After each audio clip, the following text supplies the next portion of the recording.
Okay. Yeah. So his qualification and corporate experience is basically he's a PGDBM MBA from SPGIMR, and he's a chartered accountant. He's worked with ABN AMRO, Marico and Voltas, the Tata Group for 7 years in senior management roles, handling corporate strategy and planning, performance review, finance and procurement and M&As, etc. In the entrepreneurship part of it, he's been a director for Gujarat Infra Pipes, a family business, and was instrumental in its sevenfold growth in 7 years to a revenue of over 120 crores and the number one position. He's also co-founder of Aventis Estate Developer in a JV with a PE fund for developing industrial parks, and as its CEO, completed 150 acres of. As a CEO, he completed 150 acres of the project. Amazing, 150 acres of projects. That's amazing, yeah. Investor, he's been an investor in startups, Ignis Nova Robotics. In the education field, he's been a part-time volunteer with SECMOL, SECMOL, that is Ladakh for over a decade. Alternative school for teenagers, that is.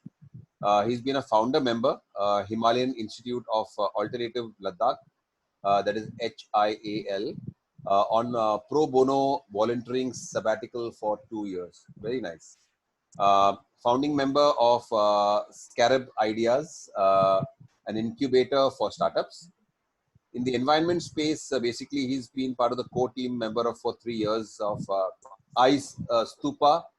Everybody knows about this, right? It's the most famous thing. Artificial glacier that won Rolex Award for Enterprise in 2016. Guys, can you all be on mute, please? Can you all be on mute? Yeah, thank you. So other things which he's also done is he's been a TEDx speaker, public speaker, Spark Talks. He's done a lot of that.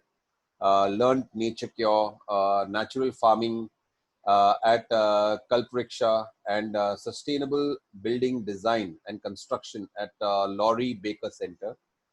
Recently completed leadership course in biodiversity conservation from BNHS, and since long member of New Acropolis International Organization, India Multiversities Alliance and Ascent Foundation.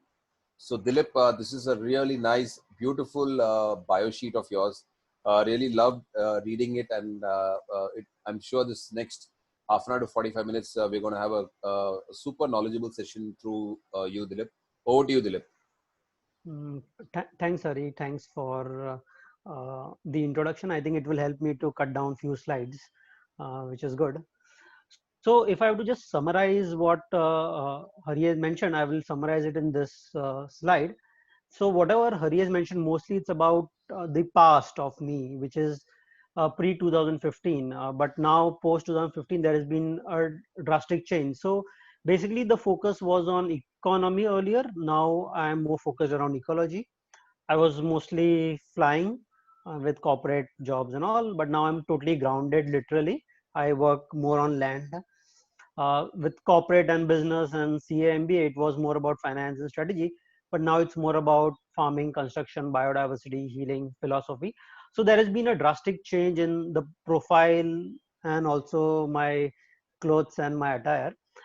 So what has led to all this is primarily my work with the Ice Stupa project with Sonam Wangchuk, which won the Rolex Award. And Sonam, you would know because of the China matter, I'm no longer associated or working with him. But yes, those few years when I worked with him pro bono full time, it has given me a very different dimension to life and living and how to work and what to do. And that different dimension has given a new perspective to everything.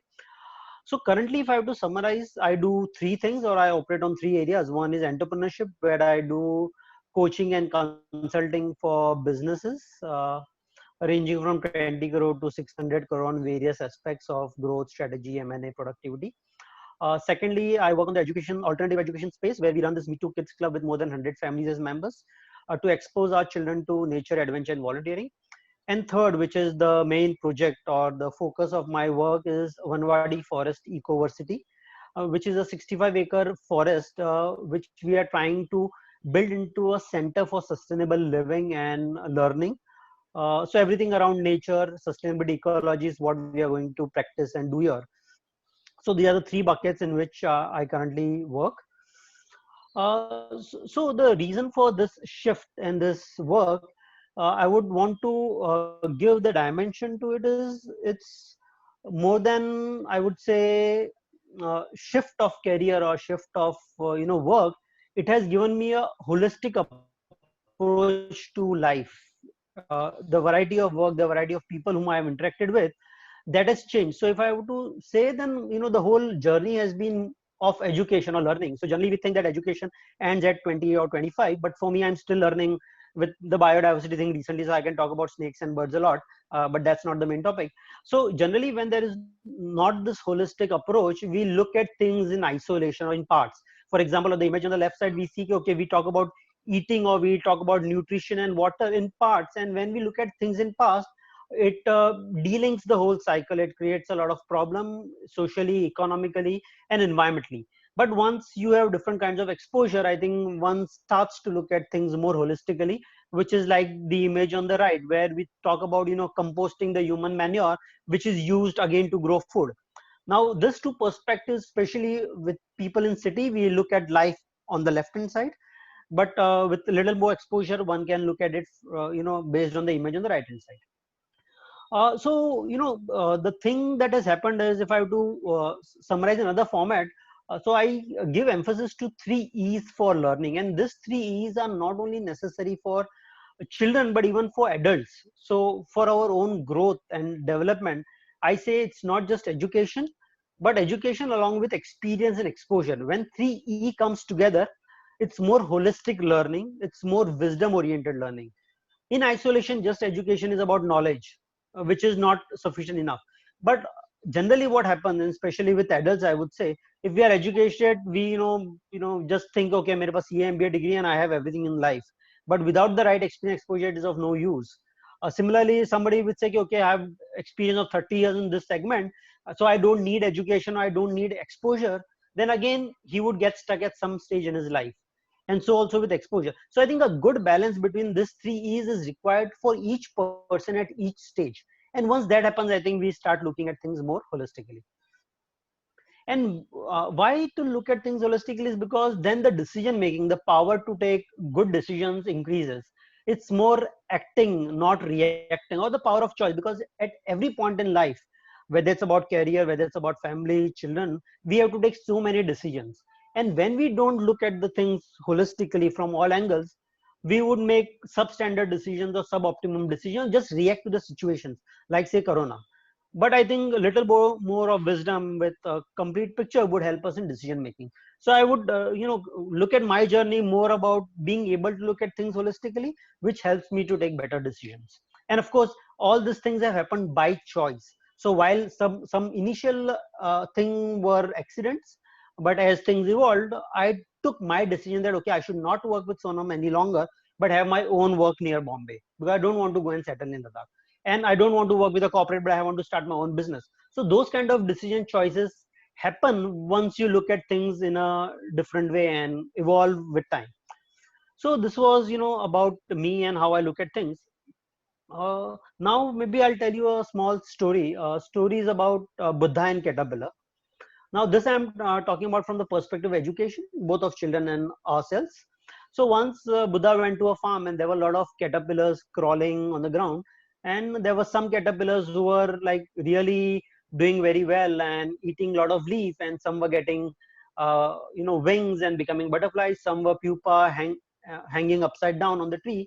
But there was one caterpillar which was really struggling. She was not able to move or eat a lot of leaves. So Buddha, being Buddha, he was very compassionate and thought that I should save this caterpillar, help this caterpillar. And he took that caterpillar, put it aside, gave him a lot of food and water and environment, and relieved him from the struggle of becoming a pupa or struggling and shedding its skin and everything. He thought that he saved that caterpillar. Of course, this was before Buddha became Buddha, when he was Gautama. But eventually, when he went to the same place after a few days, he found that all of the caterpillars are now butterfly, but this one whom he saved remained caterpillar. It did not become butterfly because it was given too much when it was not needed. And I think that's often we do with our lives, our own lives, and with lives of our children.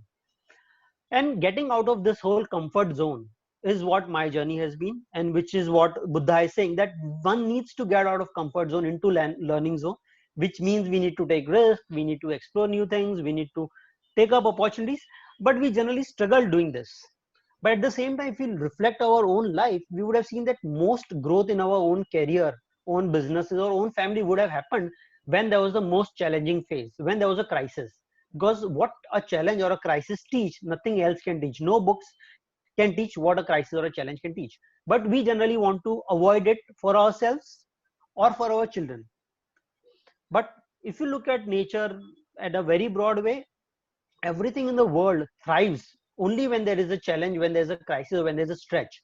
A plant will not grow if there is no heat of sun or no pull from the moisture. Or a cat or a mouse or a horse will not survive if they were given, a lot of butter and ghee or food on a platter. Or even best music will not be produced if there is no stretch or right tension. And so also for diamond. So everything in nature only grows and survives and thrives because of this tension, this challenges, this stretch. And everything in nature adopts to those environment. For example, a bat does not see in the night. They use their sound or ear to locate and hunt. A bat cannot fly like a bird. It hangs upside down, but still, because it cannot fly like a bird, it has nature has given its ability to hang upside down so that when it takes flight, it can fly easily. Or for example, a hawk moth, which has to survive or take nectar from a flower which is very long.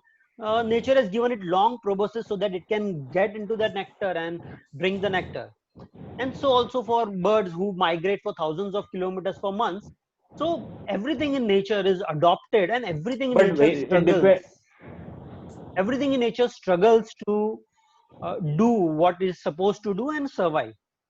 So I think the key point I'm trying to make is that right stretch is the key for growth and happiness, both for our children and ourselves. But at times in the modern world, we don't want to do them small things like cleaning the house, or we don't want them, to bath with cold water, sardi ho jayega, ya picnic jayega to Jain food dega to hi jaunga. So I think all these things are in a way a struggle, but it's this uncertainties which help them to prepare, which help them to tame their ego, which help them to know their self-worth, and which stretches their physical, mental, or spiritual limits. In fact, it is all this which will channelize their energy, because young children have lots of energy, and without a lot of struggle, where will the energy go? It will become tantrums, it will become frustration or rage. And when things people do with their own hands, and when they do all these things, that's when all their senses are used, and when the most learning happens. For example, cycling. You cannot learn cycling reading in a book or watching YouTube video. You have to do cycling. But the same thing applies to everything in life. So whether it's for kids or for us, right stretch is very, very important. So at Me Too Kids Club, we try to take kids out for kayaking or trekking or rappelling and expose them to those uncertainties in life. And when they overcome that, when they face that, they get that confidence, they get that positivity in their attitude to face things and overcome it. Similarly, nature is something which can Similarly, nature is one thing which teaches so much that it's the ultimate teacher. There is no other book which can teach more than nature. For example, if you look at a web of a spider or a dung beetle which rolls, a dung beetle and spider uses geometry, uses biology, uses architecture, astronomy, geography, everything. Now, in a book, we can read about geography or any of the subjects. But if you have to really give him holistic education, show him a dung beetle for 2 hours and study about it and follow a dung beetle, and it's great education. But we think that that is not an education. It's on YouTube, which is a foolishness. So at one end, we are not giving them enough opportunities to go out and learn. And other end, thanks to whatever Digital India and Geo, everybody, and more so now in lockdown, we have got completely toxified with digital. Now digital gives virtual feeling or virtual experiences, which is not real life experience. It gives a false sense of accomplishment. By winning a game, you feel a false sense of accomplishment that okay, I have achieved something significant. But if it does, if somebody wants to walk 2 kilometers by something, बोलेगा 2 kilometers कैसे चल सकता हूँ? So this whole digital thing, I think, is a criminal. And maybe in few years from now, we will have, like we have doctors clinic everywhere, we will have digital detoxification clinic everywhere, and this will be a good business opportunity. Somebody wants to start, I can help them start this. And obviously there are other ill effects of digital, which is, you can't focus, you haste in work, you don't do things well. There's a social media hangover, there's inferiority complex. While it's a good tool for learning, and I'm not saying we should not use digital, but where is the limit of TV or mobile is something one needs to really think about it.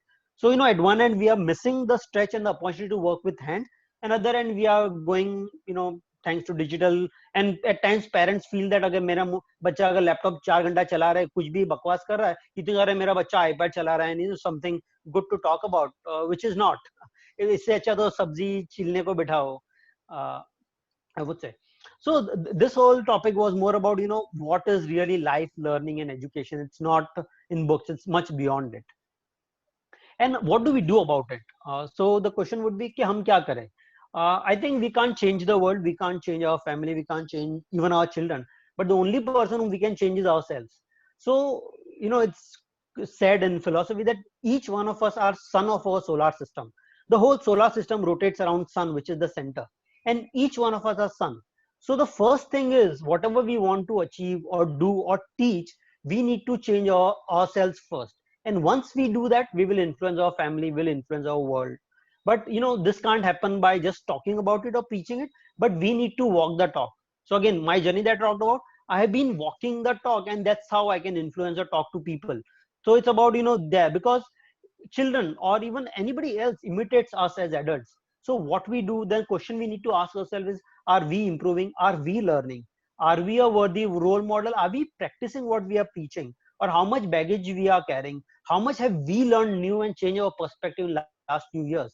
And if answer to all this question is yes, then yes, children will follow you.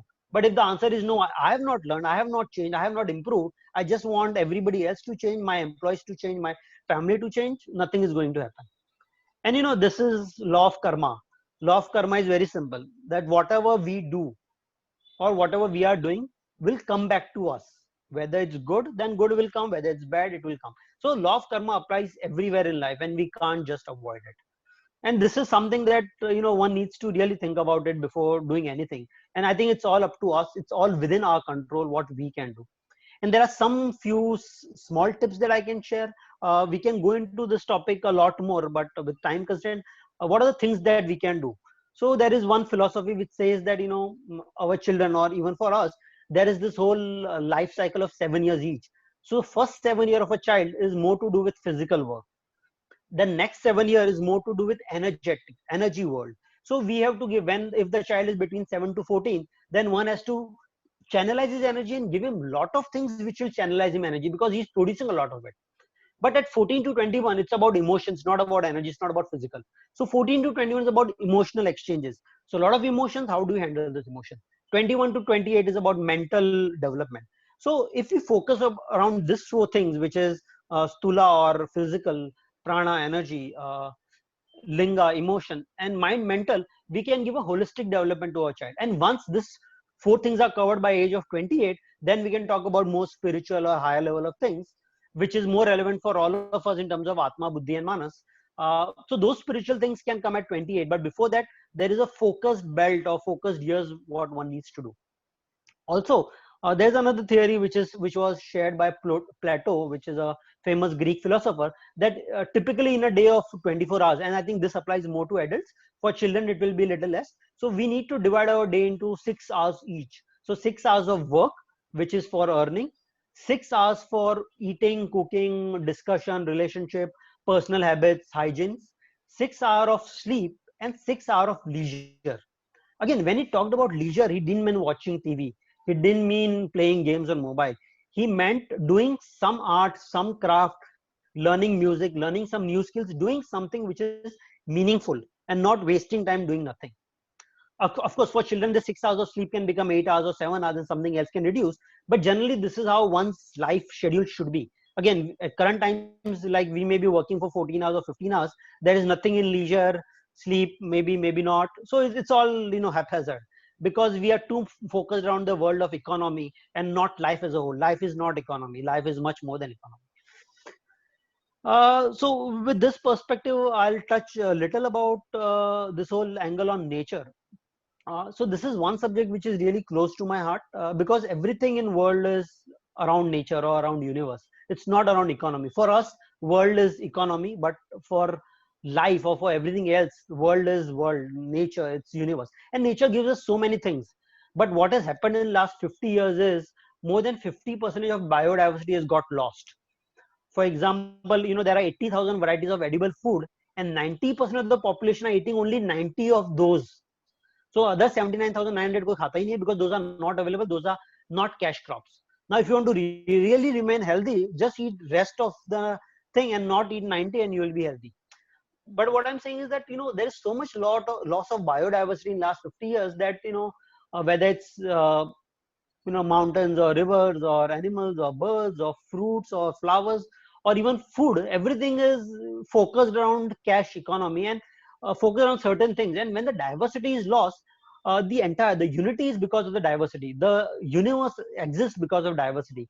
But I think we, with our economic focus, we have damaged a lot of it. And with that half knowledge, business talks about sustainability, but what we mean by sustainability is sustainability of profits and growth, but often at the cost of planet, people, and peace. Where we are focusing too much about notional resource, which is money, at the cost of finite natural resources, which is nature. And because of this whole haphazard thinking or twisted worldview, which is primarily to do with the corporate world or the marketing thing, we are in the corona phase where we don't know how things will evolve and whether there'll be another thing after corona, or whether the planet will survive too long, because we are at that stage. So somebody really said that when the last tree has died and the last river has been poisoned and the last fish has been caught, we will realize that we cannot eat money. So with this message, I would like to stop here and open the forum for questions, comments, feedback. Thank you. Uh, so true, so well said, actually, Dilip. When the last tree has died and the last river has been poisoned, the last fish has been caught, we surely cannot eat the money that we have earned and which we have only striven for and not saved the world or not saved the Mother Earth.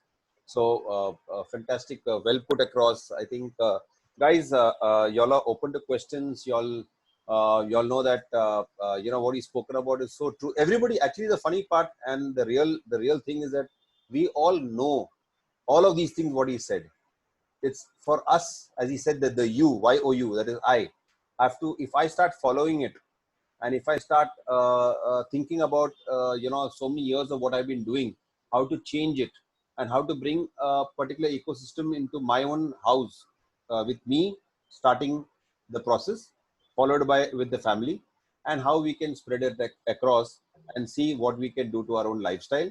Because yeah, in a metro city, what is it? Everybody is running and running. Where are we running? To earn money and more money.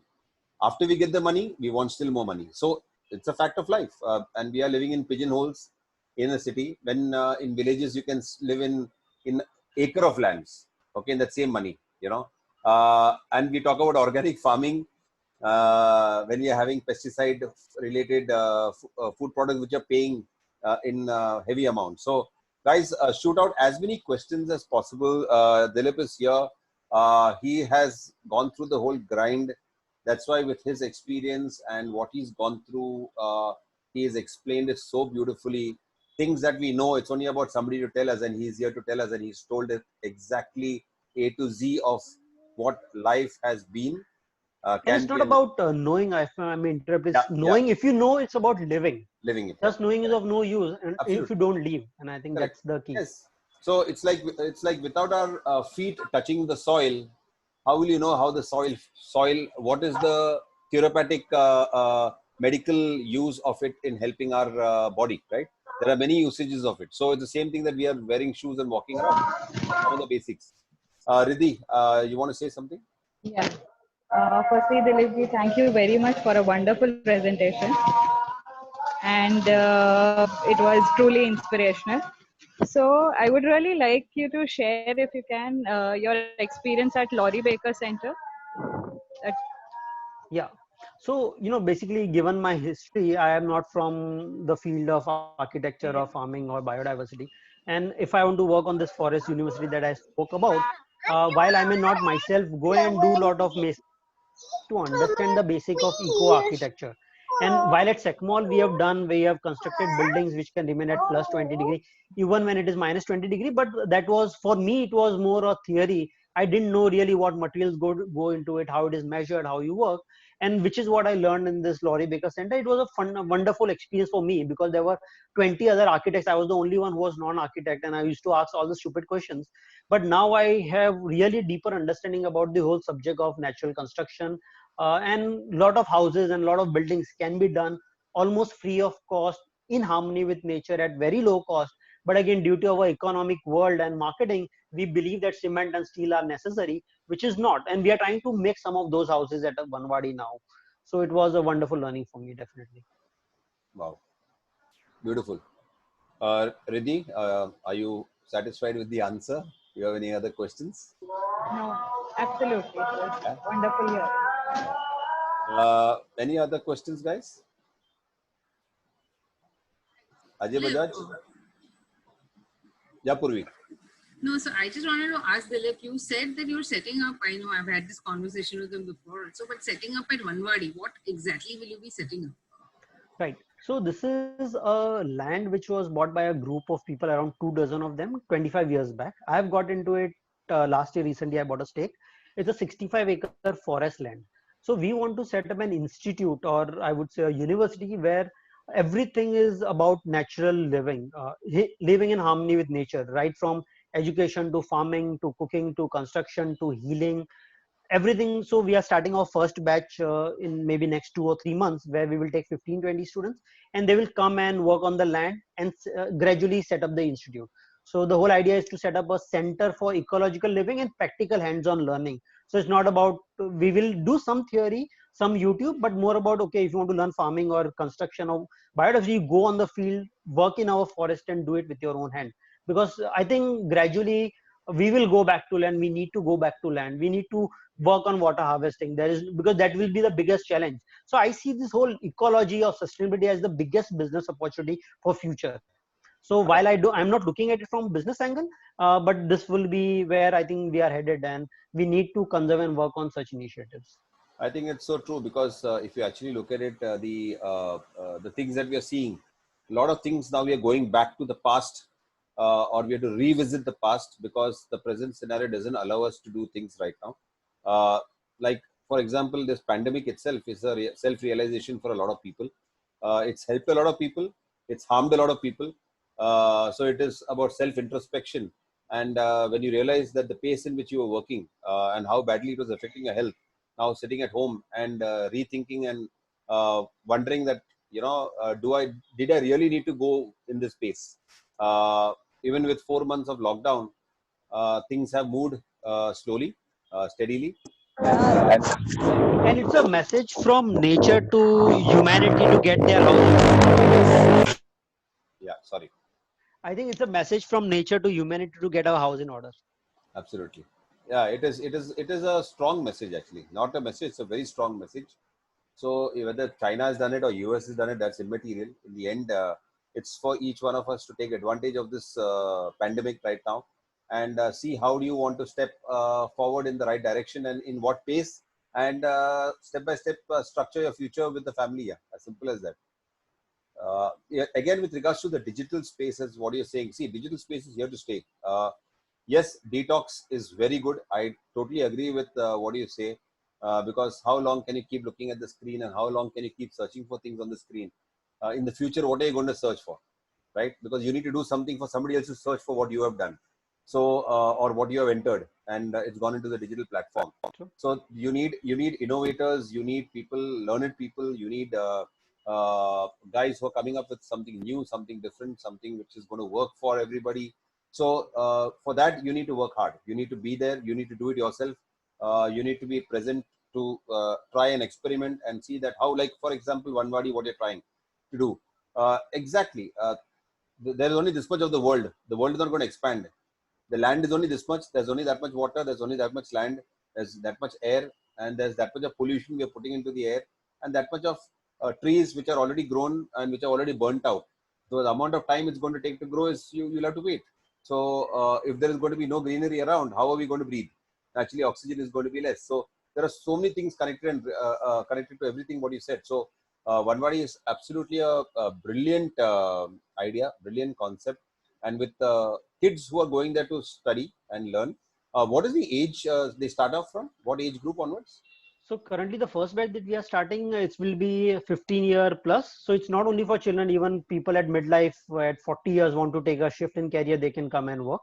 Okay. We can take younger kids provided they are accompanied by parents. So families are also encouraged. So it's not a school, it's like open where people need to commit for 3 months, stay there, work on the land and do variety of things. So that's what we are trying to promote. And once like for I have experimented with my child, once he installed a 50-watt solar panel. His age is 11 years, and he got the solar panel, battery, the everything, and he installed it. Now, when he does it with his own hand, with his own subject, then when you read what is volt and watt and ampere, you understand it. In the book mein kitna bhi pad lo, it is no use. So I think that's the way of learning for us also. I think a practical knowledge is always better than a book or a theory knowledge. So it goes without saying that when we were in the chemistry lab doing our experiments, we could see the fruits of the experiment, and we really realized why sulfuric acid could burn your skin, because we are naughty as children. We tried different stuff, and we realized that, that's how experiments, only when we get into the lab and try it out will you know that whether it works or doesn't work, or why is the blue litmus paper and a red litmus paper, how does it be acidic? So I would say we were lucky in that sense. Today's children are not that lucky, and with digital it has even become worse. So I'm not against digital, but I think it's not a good tool for children especially. Absolutely.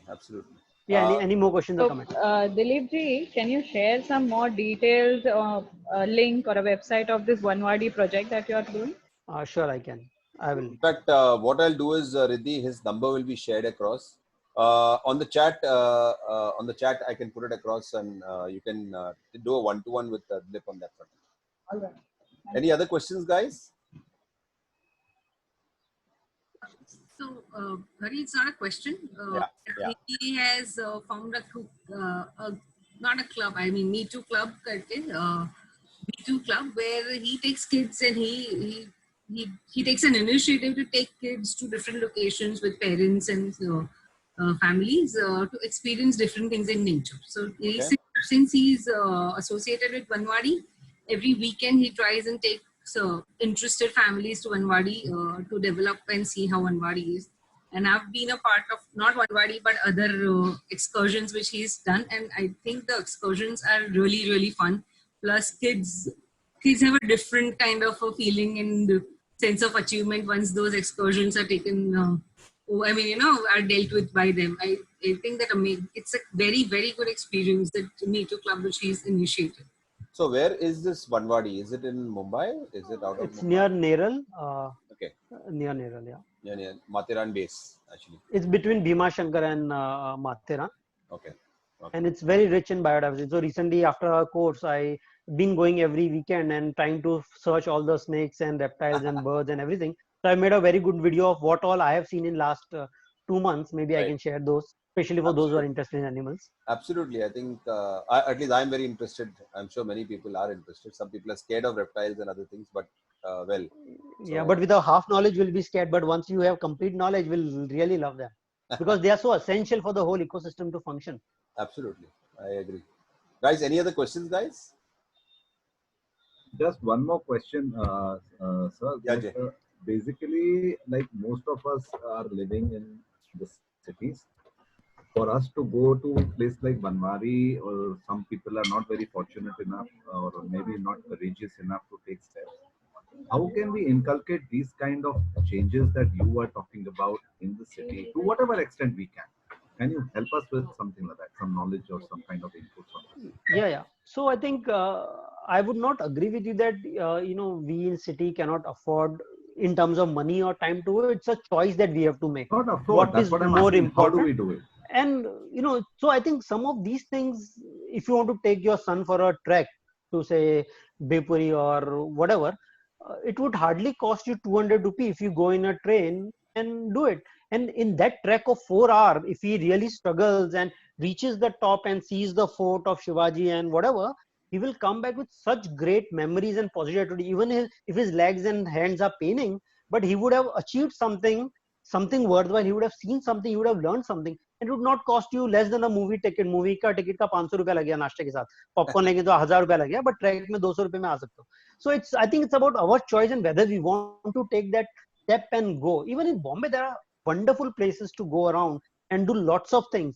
But we often go only to malls, movies, and mobiles or those kind of things. But again, parent has to take that initiative and move out. There are lots, and Bombay is such a well located that within 2 hours I can take you to 100 spots for trekking or kayaking or rappelling or farming. Correct. Or whatever.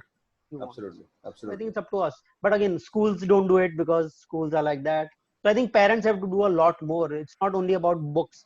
Books is secondary. I would say real life में किया तो books पढ़ के ऐसे ही काम हो जाएगा. Right. No, absolutely. So true. So true. Another thing is with regards to the stupa, which the whole science project which worked out over there. Can you throw some light on that? Yeah. So this Ice Stupa project was started by SECMOL students and with Sonam, and in 2012 when I went there with my family, that's when Sonam talked about that I need somebody who can help me with PR, communication, fundraising, networking, and it was a good collaboration. I knew him since almost a decade, so he was working on the ground and I was managing all his work outside. Right. What Stupa did to me is it really took me deeper into the environmental issues. So while we would have won the award and whatever, but it really showed me that environment mein kitna issues hai, because being from the economy world, money was the only measure that one would do. Okay, mera saal ka experience hai, X paisa hai, so I am done. But after that, everything has changed. That we need to work on certain causes, and of course, all of us cannot afford to work full time. Then whatever we can afford, 20%, 40%, we need to work for some genuine cause wherever we are located. And I think once we do that, I think our whole approach to life and looking at things will be very, very different. And I think that is what Stupa is doing. But what was this whole concept of Stupa? How did it come about? And why did it come about? So there was a huge challenge in Phang village where the Stupa was built about water. So there was lots of water in winter, but that was going waste because nobody was farming, nobody was bathing. But when spring came, which was the time to sow the seeds and a lot of water was in demand, there was not enough water available in the streams. So the whole idea of Stupa was कि winter का जो wasting water है उसको store करो. Now storage could be by constructing a dam, using a water tank, and variety of things. But Sonam being Sonam, he wanted to do it in such a way that it gathers a lot of attention, it gathers a lot of money, it becomes unique in its own way. So instead of buying a water tank, which would be costly, he said, okay, why not put a pipe, let the water spray. When it falls in minus 20 degrees, it will freeze into huge cone of ice, and it is a water storage tank. Right. And I think this whole concept was for saving water for the farmers, but the way it was designed and packaged and communicated, I think it became a very big hit. Concept. Yeah. So I think anyway, that's what. So concept sells, marketing can take it to the next level, and that's what happened. And I think many accolades came in in many different ways. But again, concept package with lot of things sells. So concept, if it is for commercial purpose, it won't sell. It was for the cause of glaciers. It was for cause of water. So that packaging, along with it, how you communicate, what impact you show. I think a lot of things were there. So with regards to also this entrepreneurship of what you're looking at, how to grow your business, how do you help out with regards to that? Because see, here in BNI, we are all entrepreneurs. Yeah. As entrepreneurs, so you are more like a business coach to an entrepreneur? Yeah, so I do both coaching and consulting. So for example, one of my client, I've been working with him for 2 years, and we have been able to grow his profit from 8 crore last year to around 18 crore this year. So almost more than a double at a base of 200 crore revenue. And so I have helped him, work on those productivity things. So for entrepreneurship, there is no one area that I focus on consulting or coaching, because my experience has been on productivity to M&A to organization structure. So it's about the business, and I prefer to work only with owners. And once we do certain things, for example, in this company, we only worked on reducing wastages or improving productivity at the factory or plant level. And that has enabled to double the profit. Or else we would do, so much tam jam, naya loan lo, turnover badao, ye karo, wo karo. All this is important. But first thing is what is available, what can be done quickly in short time. So the focus was there. So similarly, we have worked with different companies, helping them turn around or do better. So like when you're working with Marico and Voltas and ABN AMRO, what was your role like over there? So in ABN AMRO, it was more about banking, corporate banking. In Marico, it was more about new business development. They had started Kaya Skincare that time, and I was establishing the Kaya Skin Clinic, because I didn't want to work on Excel sheets in finance, Right. despite a CA degree. In Voltas, I was managing mergers and acquisition, where we did few deals of buying companies, selling companies, and made some blunders also. And in my own entrepreneurship career, where I enabled the 7-time growth, I worked purely on operations and factory operations, small level factory operations, which can turn around the company. And then we did this real estate thing. So the experience has been varied on the field of entrepreneurship, and that's what I bring to coaching and consulting to my clients. Absolutely fantastic. Great, Dilip. It's been a fantastic session. Really, thank you very much. BNI Premier, the Knowledge Series, episode 6, has been very much enriched with the type of knowledge that you've shared today to this whole team. And we thank you from the bottom of our heart for spending this much time today on a Sunday and giving us this time and explaining about things that you do and how differently that you do these things. That's the main thing. So thank you once again for this beautiful session. Really appreciate it. Yeah. My pleasure. Thank you. It's Dilip.